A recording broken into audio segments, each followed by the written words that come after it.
बताया कि 2014 के बाद याद कीजिए कि कोई ऐसा चुनाव आयुक्त तो हो जो रिटायरमेंट के बाद इसी का फेस बना हो।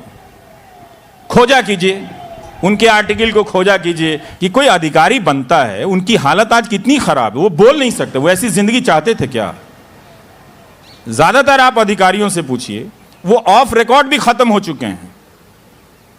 जब ऑफ रिकॉर्ड खत्म हो जाए, इसका मतलब ब्यूरोक्रेसी खत्म हो गई है।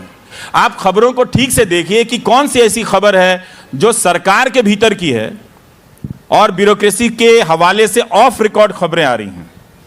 तो जब सरगोशियां बंद हो जाएं तो दीवारों पर कान लगाइए और पूछा कीजिए कि उस तरफ से आवाज क्यों नहीं आ रही है। जब आवाज बंद हो जाए तो अपनी आंखें खोल लीजिए, देखा कीजिए कि दीवार बची भी है या नहीं। यह आपका काम है। वक्त के साथ देख लीजिए, नहीं देखेंगे तो कोई बात नहीं। ऐसी बात नहीं कि मेरी बातों में अंतर विरोध नहीं है, लेकिन जो दायरा है, जिस समस्या की बात कर रहा हूं, पहले आप उसको देख लीजिए। हम जैसे लोगों का क्या है, हमारी बातों में कमियां कभी भी निकल जाएंगी, लेकिन जो हमले हो रहे हैं उसको आपको देखने की ज़रूरत है। इसीलिए मैं जानता हूं कि इस वक्त जो देश की जनता है वो इस हालत में नहीं है कि वो बड़ी लड़ाई लड़ सकती है। इसलिए मैं अपनी तरफ से उसे छोटी लड़ाई का टारगेट देता हूं। अगर आप इस गोदी मीडिया से नहीं लड़ सकते तो आप किसी लायक नहीं हैं, किसी लायक नहीं है। आप बड़ी लड़ाई का सपना तो छोड़ ही दीजिए। एक टीवी चैनल ही तो ऑफ करने के लिए कह रहा हूं, और क्या कर रहा हूं। इसमें ना आपके कपड़े गंदे होंगे, ना इसमें आपकी थालियां टूटेंगी, ना आप अपने किचन में गिरने वाले हैं। उनका सब्सक्रिप्शन खत्म कर देना है, मत देखिए आप। जो वो चल रहा है, सुप्रीम कोर्ट ने ही कहा ना कि इन नफरती एंकरों को कभी ऑफ एयर नहीं किया गया, तो वो पॉलिटिक्स ही ऑफ एयर हो जाएगी। पूरी पॉलिटिक्स ही उस नफरत पर आधारित है। वो सिर्फ एंकर उसका रिप्रेजेंटेटिव नहीं है, और उस हेट स्पीच का सिर्फ एंकर रिप्रेजेंटेटिव नहीं है। तो सुप्रीम कोर्ट भी देखिए कि जो बातें हैं वो जो उनके सामने जो केस है उसी के कॉन्टेक्स्ट में कहेंगे, लेकिन अगर आप उसका इंटरप्रिटेशन कर लें तो उसमें साध्वी प्रज्ञा भी आ जाती है कि उसने गलती करने के जाल बिछाए हैं।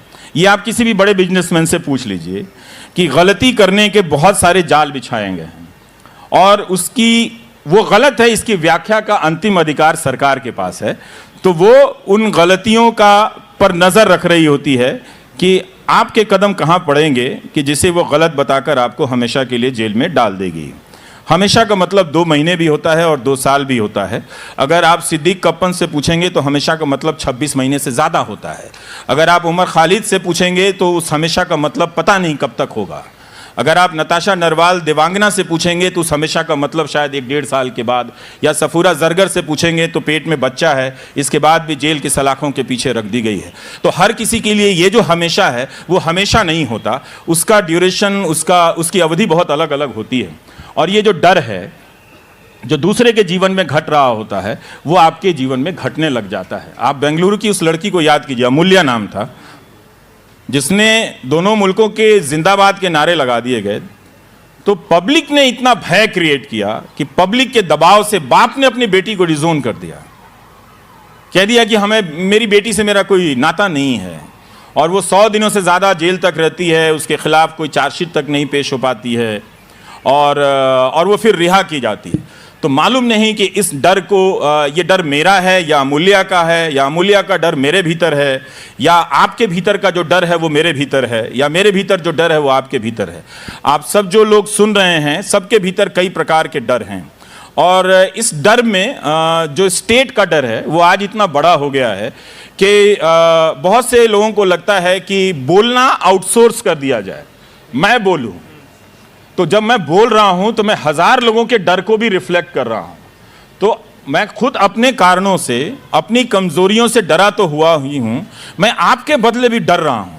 तो एक आदमी अगर 1 लाख आदमी के बदले डरेगा तो उसके भीतर का जो डर है उसके अस्थि पंजर को हिला देगा, उसकी रातों की नींद छीन लेगा, और उसके शरीर में जहां तहां से दर्द होने लग जाते हैं। डॉक्टर त्रेहान बैठे हैं, मैंने उनसे कहा कि कई बार लगता है कि सर मैं आपके पास आकर पहले ही स्टेंट लगवा लेता हूं। कई बार लगता है कि बर्दाश्त नहीं हो पाता है, तो मेरे में पहले ही आप स्टेंट लगा दीजिए ताकि वो मैं झटका झेल लूं। कोई बोलेगा तुमने क्या वहां बोल दिया, वो ट्रोल हो रहा है IT सेल वाला। यहाँ बोल रहा है तो वो पोस्ट डर भी होता है, एक प्री स्पीकिंग डर होता है, एक पोस्ट स्पीकिंग डर होता है, बहुत तरह का डर होता है। फिर सारे दोस्तों का आएगा कि तुम ये पब्लिक में जाना बंद कर दो और कम से कम रेजिग्नेशन की बात मत करो, मौन रहो तो महान कहलाओगे। लेकिन मेरे मौन रहने से फायदा किसे है आपको पता है ना, उसी सेठ को है और उस प्रोसेस को है। जो न्यूज चैनल के ओनर हैं वो चाहते हैं कि इस पूरे प्रोसेस से निकल जाए, उनको कोई गोदी सेठ ना कहे। वो ये चाहते हैं, वो चाहते हैं कि आप उनकी काली वाली जो शानदार गाड़ी होती है, उनके जूते जो चमक रहे होते हैं और सूट बहुत अच्छा होता है, सूट अच्छा, कपड़ा अच्छा पहनते हैं जितने भी ओनर होते हैं, ये मैंने देखा है।